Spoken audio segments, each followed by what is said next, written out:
Nosso trabalho. Meu nome é professor Russo, Ricardo Russo. Eu trabalho com pré-vestibulares aqui e no Rio Grande do Sul também. Então, o meu negócio é preparação para o Enem. Eu trabalho em grandes sistemas, especialmente lá no Rio Grande do Sul, moro aqui em Florianópolis. E a gente tem um projeto montado, junto com a ICS e com o grupo RIC, Record e a Univale, que nos possibilita estarmos aqui, para a gente agradecer a Univale especial e o grupo RIC, pelo fato de estarmos aqui podendo fazer essa palestra com vocês sobre a preparação para o Enem. Então, o que eu fiz aqui? Eu preparei para vocês um materialzinho. Como a gente tem a nossa provinha agora no domingo, então o fim de semana de vocês está prontinho, né? Sábado e domingo. O que a gente tem no sábado? 90 questõezinhas. No domingo, mais 90 questões. E o que mais que acontece no domingo também? E a redação. Então, a gente tem uma tarefa longa pela frente. Então, nesse sentido, como a gente tem uma prova muito objetiva, o que eu falei hoje aqui com vocês? De ser muito prático e funcional, no modo da experiência que a gente tem de vestibulares, de Enem, né? A gente não tem acompanhado desde o surgimento disso há bastante tempo, né? Então, fui treinado pelo Acesso Brasil, para as correções de redação, então eu conheço muito bem todo o sistema Enem. De que maneira eu posso ser útil para vocês, né? Essa mulher, de que maneira eu posso ser útil para vocês nesses 45 minutos que a gente tem agora, para a prova de domingo, que é a prova de redação especial, a prova de língua portuguesa. Então, eu vou ser muito prático e funcional, eu vou ser bem cirúrgico, tá? Como se a gente estivesse quase num aulão, essa é a ideia, tá? Então, 45 minutos, de que você sai daqui, nesses 45 minutos, com uma ideia bem clara do que vocês vão enfrentar na prova de língua portuguesa no domingo, lá no Enem. Então, tem que ser uma coisa muito funcional, e é isso que eu vou fazer. Vou procurar ser o mais funcional possível, tá? Fiz uma materialzinho para vocês aí, com algumas ideias claras, a respeito dos assuntos que vão cair na prova de domingo, ok? A gente vai fazer alguns exercícios, mas antes de mais nada, eu preciso fazer uma exposição de algumas recomendações importantes nesse momento para vocês que vão enfrentar essa verdadeira maratona, que é o fim de semana de vocês, tá? Então vamos lá, olha só. Diante dessa longa experiência, nem vou dizer quantos anos são, de trabalhar com vestibulantes, enfim, a gente sabe que fazer vestibular e fazer a prova do Enem, mais do que qualquer coisa, além de um indivíduo saber o conteúdo, ser bom no conteúdo, ele tem que saber fazer prova. Por quê? Porque a gente sabe que a prova também tem uma grande dificuldade. Qual é a grande dificuldade? O tempo para fazer a prova. Isso certamente você sabe. Como vocês também têm que saber quanto tempo vocês têm para fazer cada questão. Já fizeram essa conta, né? Quanto tempo é? 3 minutos e qualquer coisa. Já fizeram essa continha. A gente não pode ir para a prova pensando nesses 3 minutos. Né? Se você for fazer a questão, eu tenho 3 minutos, você vai enlouquecer. Mas na realidade é isso que a gente vai enfrentar. Então vocês vão enfrentar o teste de resistência. Qual é a dificuldade do sábado? É que é a primeira prova. Como é a primeira prova, sempre vai dar aquela ansiedade, não vai dar aquela ansiedadezinha? Você está imaginando o dia da prova? Você chegou, sentou, vai bater aquela sirena, você está com a prova diante de vocês, a sirena toca, parece um grito de horror, né? A morte se anuncia, o cara lá naquela prova na sua frente, o relógio começa a disparar e desgraçadamente a gente sempre senta ao lado de alguém que já saiu fazendo a prova de qualquer maneira. O cara está lá adiante fazendo você não está pensando na primeira questão. Então toda essa situação da primeira prova é uma situação que trava o candidato. Por isso todo mundo vai sentir aquele friozinho na barriga para a prova de sábado. A prova de domingo, você já passou pela primeira experiência, mas qual é a dificuldade da prova de domingo? É que você vai estar mais cansado, né? Você tem o sábado pela frente. Então domingo você vai chegar mais cansado e você vai ter que trabalhar uma coisa chamada redação. Então domingo a gente tem muitas dificuldades pela frente também. Ora, como é que eu posso ser útil para vocês? Ensinando algumas técnicas que estou fazendo, tá? O que eu posso fazer para vocês? Duas técnicas muito cirúrgicas de como é que a gente faz a prova. Método de trabalho, é isso que eu vou ver. Então, na minha experiência, a gente já percebeu claramente que há muitos candidatos que vão muitas vezes bem na prova, você não tem tanto conhecimento, às vezes não quer. Outros candidatos que têm muito conhecimento, são excelentes alunos, mas não tem técnica, não conseguem muitas vezes bem na prova. Especialmente porque, aquele aluno muito bom, ele tem um problema adicional, é a responsabilidade. O cara que é bom? Ele já vai para a prova, a mãe diz assim, não, minha filha vai passar, ele já vai com peso da responsabilidade, né? Então, há uma série de componentes importantes que a gente tem analisado por tantos anos da nossa experiência, que apontam que a gente tem que ter meta. Então, vamos lá. O que eu quero dizer com meta? Vamos começar. Vou falar só da prova de domingo. Você sabe quando você vai começar a prova? Você tem que saber. Você tem que ter um jeito, um método. Por onde você vai começar? Pela redação. A gente vai combinar uma coisa, ó. A redação não pode ser a última coisa que vocês vão fazer, concorda comigo? Por quê? Se você deixar por último, você vai estar super cansado. E a redação não é marcar uma alternativa, não tem como chutar. Você imagina, eu não terminei a redação e deu o sinal. O que você vai fazer? Chuta na letra D? Não tem como chutar, né? Então a redação não tem chute. A redação vai exigir que vocês elaborem ideias. Então ela vai pedir de vocês muito. Eu não posso deixar a redação para o final. Então a redação tem que estar entre as primeiras coisas que eu vou fazer. Vê se você concorda comigo. Isso é lei, gente. Não tem como ser diferente. Outra coisa, nunca passe a limpo a redação imediatamente depois que você fez. Porque isso aqui é técnico, né? Olha, eu além de outras coisas, além de ser professor de economia, eu sou jornalista, estou acostumado a escrever. Eu estou todo tempo, tá? Se vocês passarem a mim, na hora que vocês fizeram o rascunho, vocês não vão conseguir encontrar os errinhos. Porque vocês automatizaram o texto de vocês. Você tem a capacidade crítica de encontrar erros. Então isso é científico. Você não pode passar muito na hora que você fez a redação. Fez a redação, deixa o rascunho descansar um pouquinho, ok? E segue a vida. Meia hora, uma hora depois, sei lá, vai controlando o tempo, você volta então para fazer aquela checagem, pontuação, diligência, concordância. Porque vocês, quando estiverem fazendo o rascunho, qual vai ser a preocupação de vocês? Vai ser com a vírgula? Você está preocupado com a vírgula? Não, qual vai ser a preocupação? As ideias, a organização de ideias, concorda?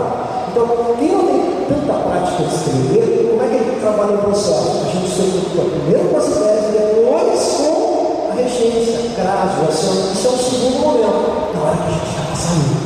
Então a gente vai combinar o seguinte, ó. Vamos fazer o rascunhão. Rascunho bom é rascunho de descanso. Bota o rascunho, dá uma dormidinha, segue a vida, uma hora depois vai controlando o tempo, você volta para passar limpo. E você vai dar aqueles retoques do texto. Como assim retoque? Eu sei que eu sempre erro o vírgula, vamos ver aqui nós coisas aqui. Vamos ver se eu estou em dúvida naquela palavra, eu não sei se é com dois S ou com cedilha. Se eu não sei se é com dois S ou com cedilha, o que eu faço? Não faço. Procuro uma outra palavra. Mas eu não vou correr risco. Legal? Eu vou verificar se tem palavras repetidas, para não repetir palavras. Isso é importante também. Isso tudo vocês vão fazer no segundo momento. No primeiro momento, quando você estiver montando o rascunho, você só vai estar preocupado com uma coisa, que é a organização de ideias. Ok? Isso está combinado aqui. Isso vai estar aqui prontinho. Segundo, por onde a gente vai começar? Então, olha só. Uma técnica legal, cada um de um jeito, mas eu vou dar a minha sugestão, é de que você deve começar garantindo aquilo que você sabe. Porque a gente sabe que a primeira 1 hora, a primeira 2 horas, a cabeça ainda está legal. Depois de 2 horas, o que acontece? A gente está viajando, né? Aí você dá seu olhar para dentro da questão, mas a cabeça está viajando, legal? Ou seja, a gente vai perdendo a capacidade de concentração. Bom, isso é muito importante. Então, eu tenho que aproveitar aquelas 2 horas iniciais que eu ainda estou com a cabeça legal para garantir aquilo que eu sei. É isso. E deixar aquilo que, mas professor, eu não sei nada. Bom, aí eu tenho que fazer. Legal? Mas o ideal é você começar garantindo aquilo que você sabe. Isso é uma recomendação. Cada um tem um jeito, mas você tem que ter um método aqui, entendeu? Uma coisa que não me parece legal é: eu sou péssimo em matemática. Eu sou mesmo. Eu sou péssimo em matemática.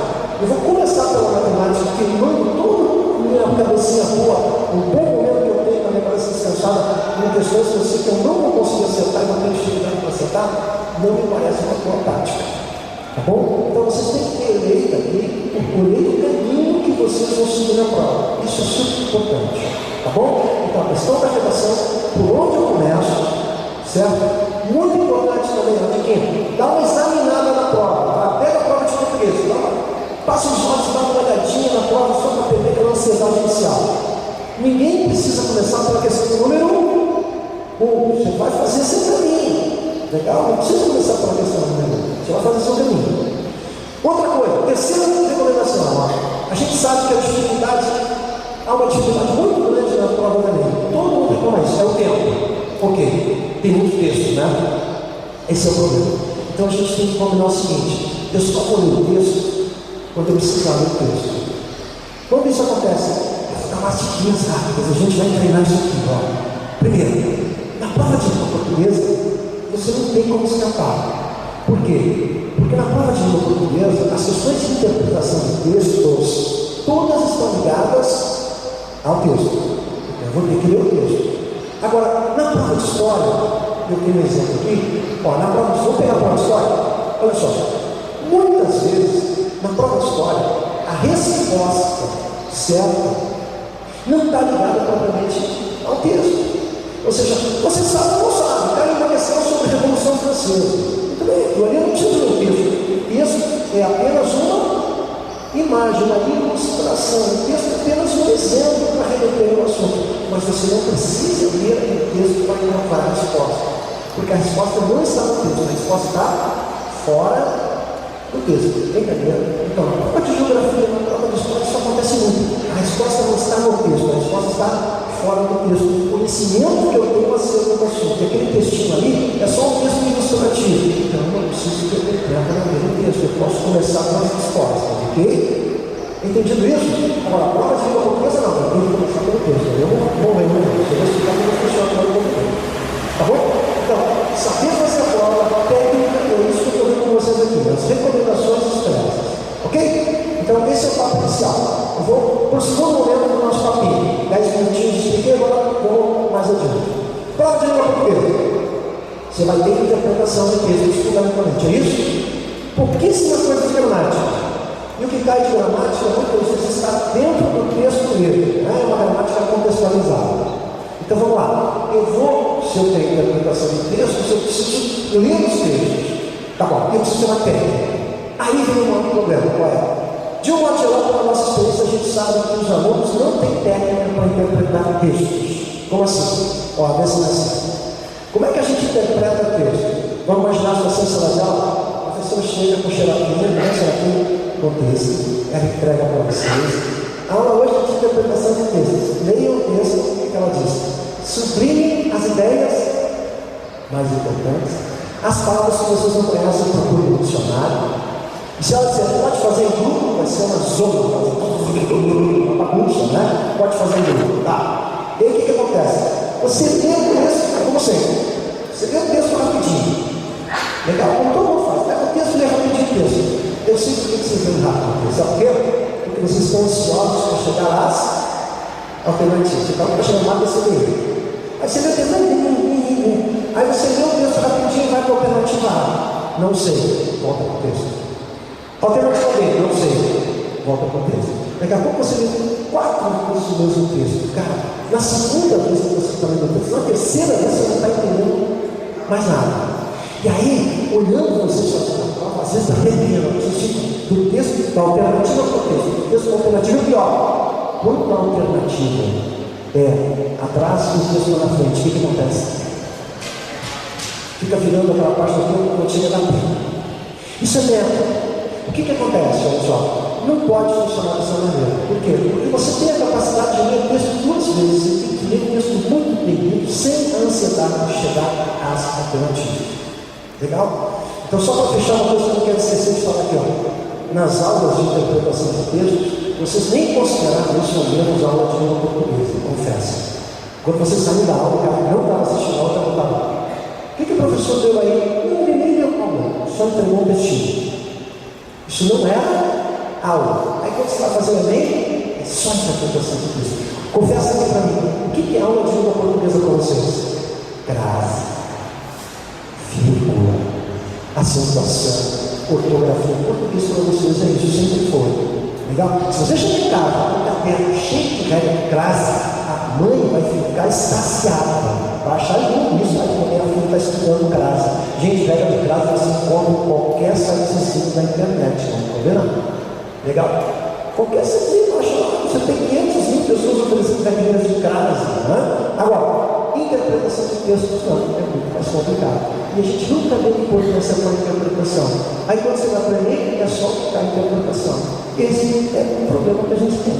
Legal? A escola, de modo geral, não privilegia por causa do programa, um monte de coisa, a interpretação de Deus, que é um assunto que cai no Enem, basicamente, fundamentalmente, não só na prova de língua portuguesa, tá? Então, o que a gente vai combinar? Primeiro, eu tenho que sublinhar o que é mais importante, botar uma flechinha, uma setinha, isso é qual é a ideia central do texto. Tem que saber qual é a ideia central do texto. Eu não posso ir às alternativas se eu não tiver a ideia central do texto. Depois, tendo a ideia central do texto, aí eu quero que vocês deixarem o seguinte: a resposta desse eu vou explicando. Você tem que falar nesse momento mais importante. Olha só, eu fiz para vocês aqui um desenho. O que eu quero dizer com isso? Eu sou, está vendo aqui? Ó, você tem a realidade textual aqui. Toda resposta, nós estamos falando de qualquer vestibular que não só Enem, toda resposta sempre estará ligada à realidade do texto. O que eu estou dizendo, gente? Que a resposta a ABCDE, ela está ligada ao texto. Ou ela está explicitamente no texto da ideia, ou ela está implícita. Mas tem que estar no texto, e não naquilo que eu acho. O que eu acho não interessa. Tanto isso é verdade que, de um modo geral, o enunciado da interpretação é assim: segundo o texto, não é assim? Conforme o autor do texto, de acordo com o autor do texto. Se eu disser de acordo com o autor do texto, está no texto e vale. Se não está no texto, não vale. E pode ser a maior verdade do mundo, mas se não estiver no texto, gente, não vale. Entenderam isso?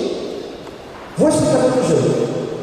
Vou inverter a lógica. Eu quero que vocês pensem como o cara que está elaborando a questão de interpretação, tá? Eu vou elaborar as questões do Enem. Vamos imaginar isso? Tá. Se eu vou elaborar as questões do Enem, o que eu vou fazer? Eu vou colocar um texto e vou começar a fazer afirmações bacanas, inteligentes, lindas, maravilhosas. Só tem um problema: elas não vão estar no texto. Então o que eu vou tentar fazer? Eu vou tentar tirar vocês de dentro da realidade do texto e fazer afirmações, ó, estão em volta da realidade do texto, muito interessantes, mas que não estão no texto. Então, está claro isso aqui, ó. Está no texto, é verdade. Não está no texto, não é verdade. Pode ser a afirmação melhor do mundo, mas se não está no texto, não adianta. Então, quando a gente elabora a questão de múltipla escolha, a resposta sempre está explícita ou implicitamente no texto. Está lá na linha 32, então eu posso subentender no texto aquilo ali. Esse é o grande segredo. Legal?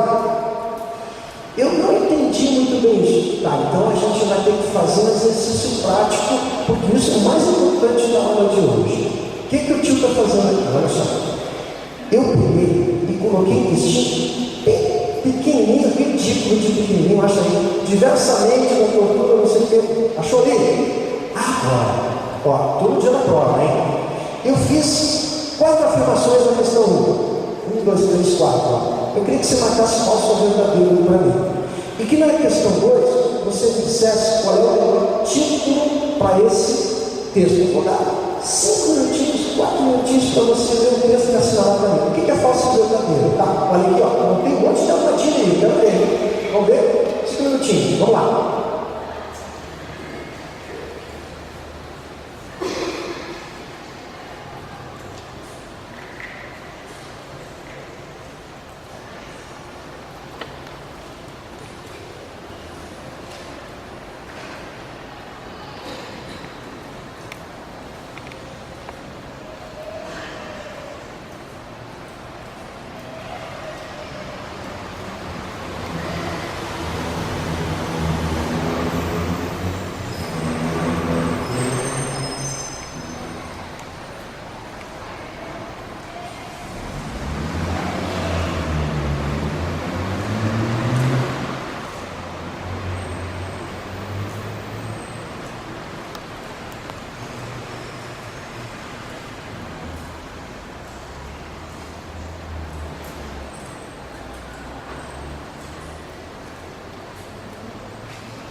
E duas. E o pior é assinar está errado. verdade, isso acontece, tá? Então, sugestão, se você sempre assinar errado, fica com duas, então você pensa assim, ó, eu estou entre A e B, eu vou marcar B, aí eu marcar B, o que você marca? Marca A, pronto, marca a outra que você vai acertar. Se for assim tão simples, né? Olha só, gente, o que o texto, qual é o assunto central do texto? O texto fala o quê? Fala sobre o quê? Tortura. Tá bom. E o que o texto diz? Que tem tortura no regime militar e que tem tortura na democracia. O que é diferente? Diferentes são os critérios. O critério é político e ideológico, e o outro é socioeconômico. É isso, gente? Concorda comigo? Então, olha só, vem comigo aqui, ó. Isso é super importante, ó. Tem tortura no regime militar, tem tortura na democracia, a diferença são os critérios, ok? O texto diz mais alguma coisa? Acabou aí. Tem tortura ali, tem tortura aqui.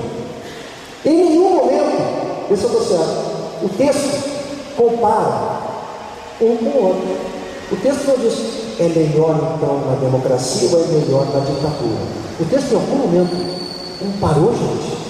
O texto diz se é melhor aqui ou pior ali, diz, então aqui, hoje, aqui. Quem comparou, não comparou de acordo com o texto, comparou de acordo com o quê?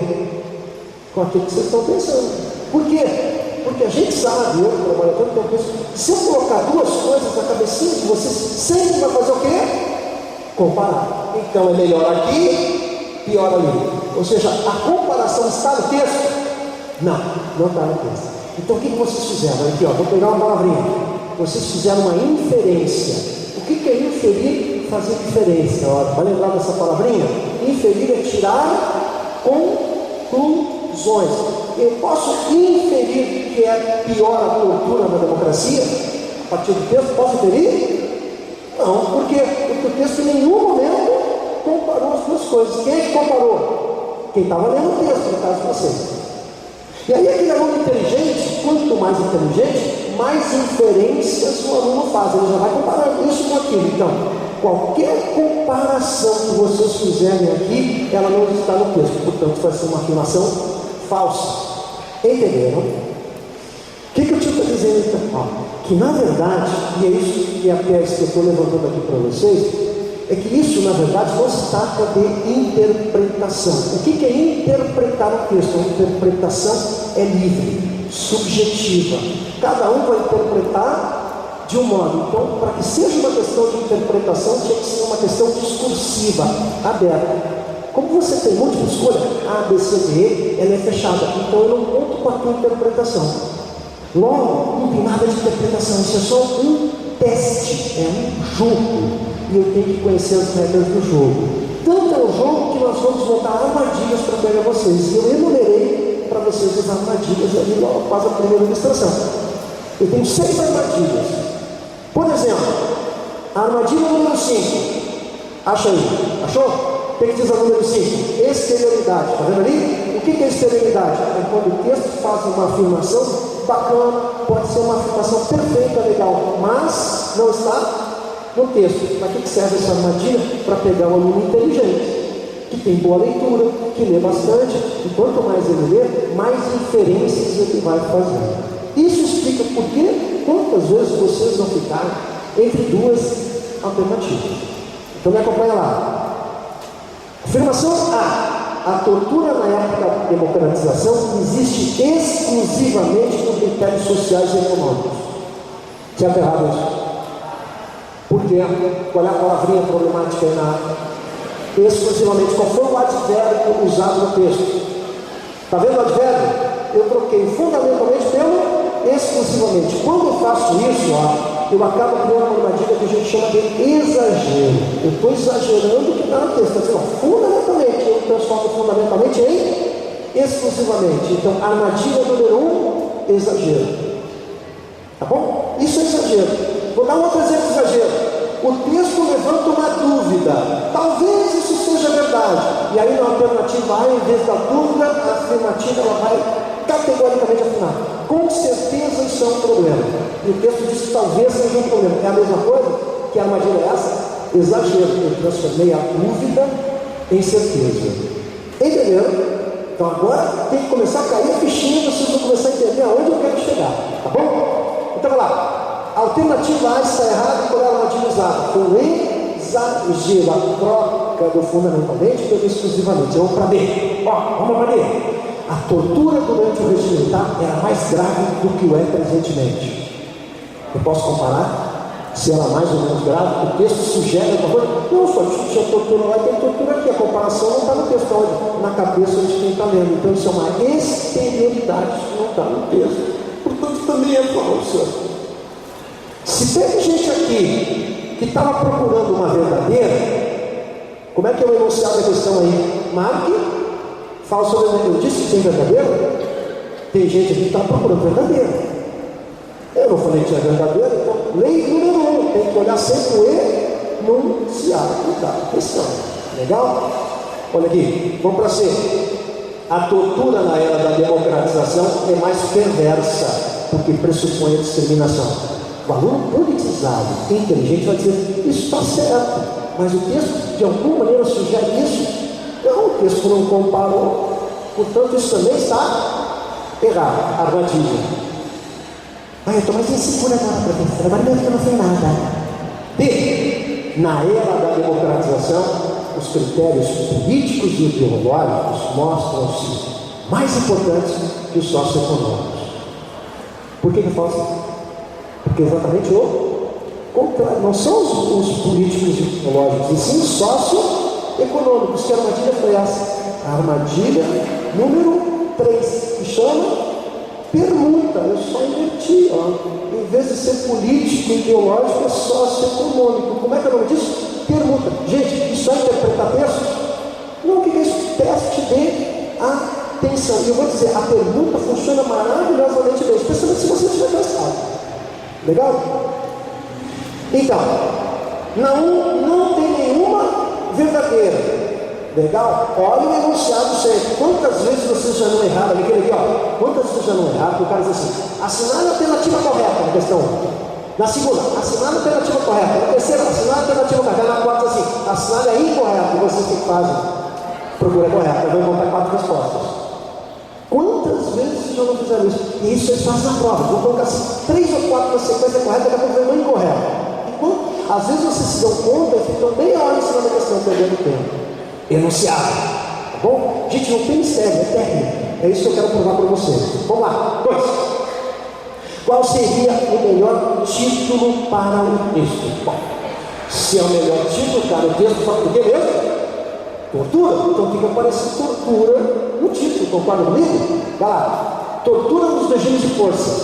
Está faltando alguma coisa aí, que é tortura na democracia. Então o primeiro está incompleto, concorda contigo? Vamos para B. A discriminação contra o negro pobre. O cara falou aqui de discriminação, mas o assunto mais importante é a discriminação, sim, tortura. A discriminação é um assunto secundário. O essencial aqui é a tortura. Então a B não é uma boa resposta. Vamos para C. Tortura, uma constante em nossa sociedade. Existe na democracia, existe nos regimes de força. Portanto, a resposta correta, C. Tá bom, tá bom, tá bom. Agora vamos aqui, junto comigo para quem não fez, ó. Na 3, assim. Podemos inferir do texto. Espera lá, o que é inferir mesmo? Não está dito assim, mas eu consigo tirar essa conclusão. Vamos lá. A tortura esteve presente no regime militar e prossegue hoje apenas com outros critérios. Eu posso dizer isso no texto? Posso ou não posso? Posso, claro. Não está escrito assim desse jeito, mas praticamente isso aqui está praticamente explícito no texto, fundamentalmente. Então a resposta correta A, mas vamos na B. Me diz que está na B. Os militares não tinham discriminação contra os negros. Porque os militares se interessavam pela questão política e ideológica. Eu posso afirmar que eles não se interessavam, eles não tinham preconceito com os negros? É uma inferência que não é possível. Bom? C. As democracias, olha isso aqui, gente. Tem muita gente que hoje acha isso aqui, ó. As democracias são piores, no fundo, do que as ditaduras, pois escondem a tortura. Tem gente que está pensando, eu acho que isso aqui faz sentido. Mas em algum momento o texto me sugere isso? Não, está comparando de novo. Não tem nada que nos autorize a comparação. Essa comparação não está no texto. está na cabeça de quem está lendo. Vocês estão estabelecendo comparações. Democracia e ditadura, no fundo, é tudo a mesma coisa. Posso fazer isso? O texto não autoriza a dizer isso? Não, mas isso está na cabeça da gente. Ou seja, se tem tortura lá e tortura aqui, o que a gente vai dizer? É tudo a mesma coisa. Tá bom? Tem gente que vai dizer agora assim: tinha corrupção na ditadura, tem corrupção agora. Então é tudo a mesma coisa. Isso é a simplificação, né? O texto não aborda isso. E é mais fácil torturar os presos durante a ditadura. É? Olha, eu tenho quase certeza que é. Mas o texto, em algum momento, ele me autoriza a tirar essa conclusão? Não. Totalmente errado. Isso é uma exterioridade. Pode ser verdade? Pode. Mas está fora do texto. Ok? Tudo bem aí? Bom, ó, esse momento tem que cair uma fichinha para vocês entenderem o que vai acontecer então, hein? Prova de língua portuguesa. Tem que estar no texto, explícita ou implicitamente no texto. Se não tiver, é uma armadilha. Ei, não é interpretação, hein? É um teste de atenção.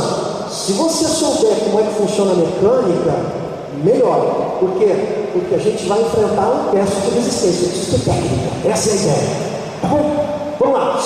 Mais um passo à frente agora, ó. Cara, a gente sabe que a prova do Enem é repleta de charges, de tirinhas, gráficos e ilustrações de um modo geral. Todas trabalham semântica, ou seja, vou pedir que vocês interpretem os quadrinhos. O Enem, dentro do que a gente entende modernamente na academia, né? Tudo que é texto, uma ilustração é um texto. Legal, uma tirinha é um texto, tudo é texto. Não pensa que texto é um texto escrito. Não é só isso, tá? Então vai lá, vai aparecer uma ilustração como essa aqui. Tem que aparecer. Você está vendo essa ilustração aí? Agora, vai aparecer lá. Olha para essa ilustração. O que você está vendo? Não viajar.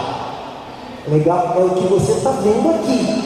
Não vai começar a viajar. Então, não pode viajar. É para pegar o viajante. O viajante você enxerga mais adiante. Ele já está indo.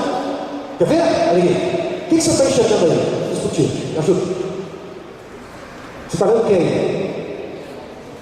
Tem um carinha carregando um trenzinho de brinquedo, o outro carregando um trenzinho. Tá, então o assunto aí, um trenzão, né? O assunto aí é o problema do carvão em Criciúma. O problema do transporte no Brasil. O trem é a solução para o transporte no Brasil. Qual é o assunto aqui? Está comparando duas realidades, quais são elas?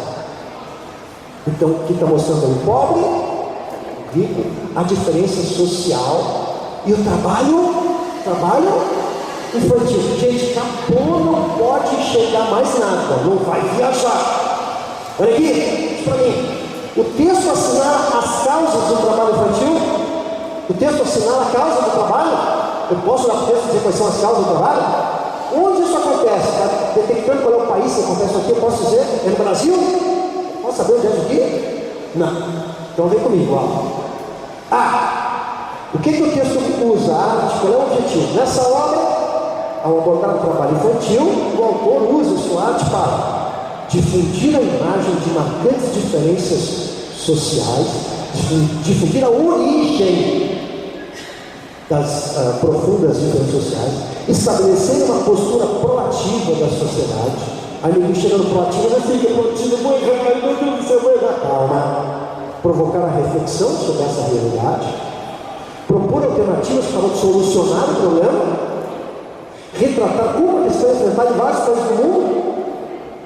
Vamos lá. Eu posso retratar a questão, como a questão é enfrentada. Eu posso dizer como se enfrenta essa questão em vários países do mundo? Nada a ver, né? Aqui eu tenho alternativas para resolver o problema? Não tem alternativa nenhuma, não viaja. Aqui não tem nenhuma alternativa. Agora, qual é a resposta correta? Essa questãozinha você tem que acertar, está naquelas facinhas, né? Provocar uma reflexão.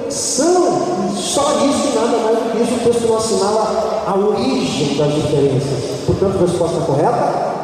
C. Bacana. Gramática. Quem vai cair de gramática na prova? Está aí a questão de gramática. Isso aqui, isso aqui. É uma charge ou é uma tirinha? Esse balãozinho aí, o cara pensando, isso é charge ou tirinha? Os dois caem, o que é isso aqui? Isso é uma charge. Como é que é a tirinha então? uma sequência com 3 quadrinhos, portanto é uma narrativa, tem uma ideia de lugar, de ação, de personagem, pode haver diálogos. Essa é a tirinha, legal? Uma sequência narrativa. A chave o que é? É um quadro só, uma ilustração única, com uma reflexão sobre a realidade social ou política. As duas caem na prova, tá bom? Então, olha lá. Sobre os recursos linguísticos usados por esse carinha aí, qual que é a resposta certa? Ele está falando de morfossintaxe, não vai te atrapalhar. Morfologia e sintaxe, formação da sintaxe, portanto, a sintaxe.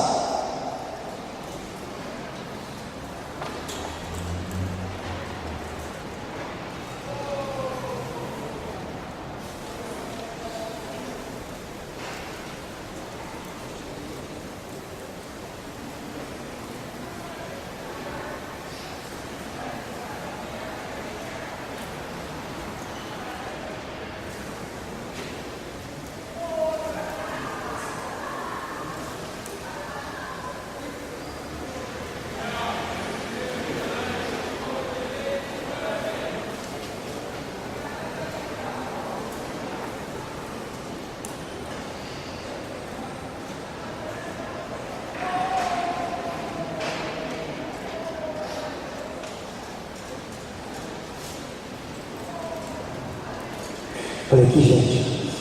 O cara diz assim: a preguiça é a mãe de todos os vícios. Mas mamãe é mamãe.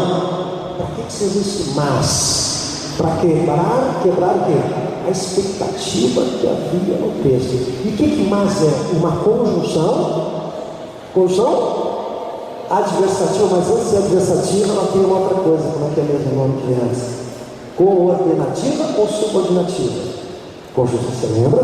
Conjunção coordenativa, portanto a gente está falando da coordenação, tá?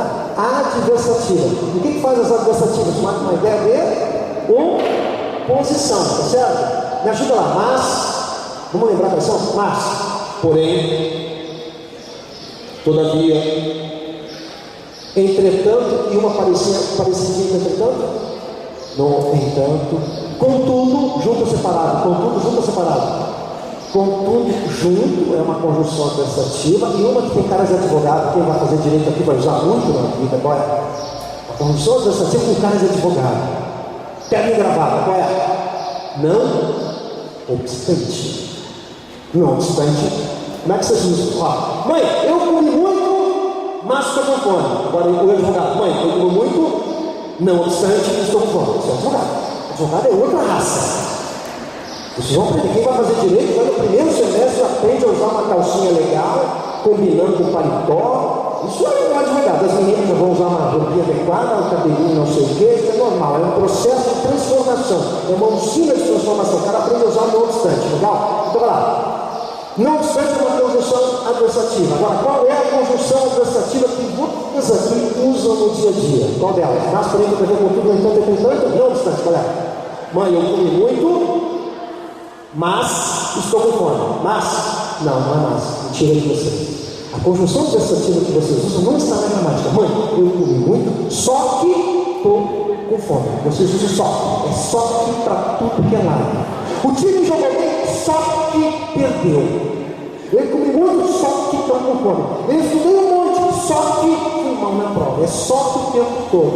Pode só que na redação.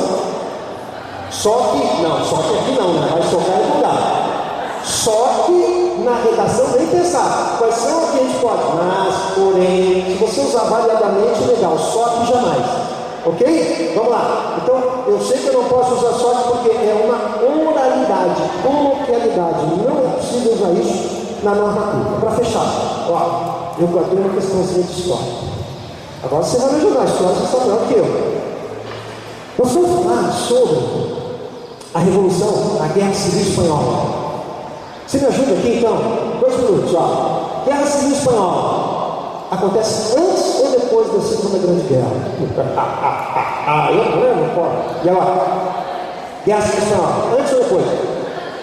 Guerra Civil Espanhola acontece antes, funciona como laboratório tecnológico, porque viria a acontecer na Segunda Guerra. Então, se experimentam várias tecnologias ali. Ela é uma preparação para a Segunda Guerra. Não esquece isso, legal? Nessa Guerra Civil Espanhola ocorre aquilo que a gente chama de brigadas internacionais, que são pessoas que se reúnem para lutar contra um único inimigo. Então, essas brigadas internacionais, elas acabam juntando gente de 53 nacionalidades, está aí no destino. Legal? Estima-se que cerca de 60 mil cidadãos de várias partes do mundo, incluindo 40 brasileiros, tenham se incorporado a essas unidades. Muito bem. Agora a questão número 6, a Guerra Civil Espanhola expressou as disputas em curso na Europa na década de 30. A perspectiva política comum que promoveu a mobilização descrita foi ou a Guerra Civil Espanhola e essas brigadas internacionais estavam lutando contra o quê?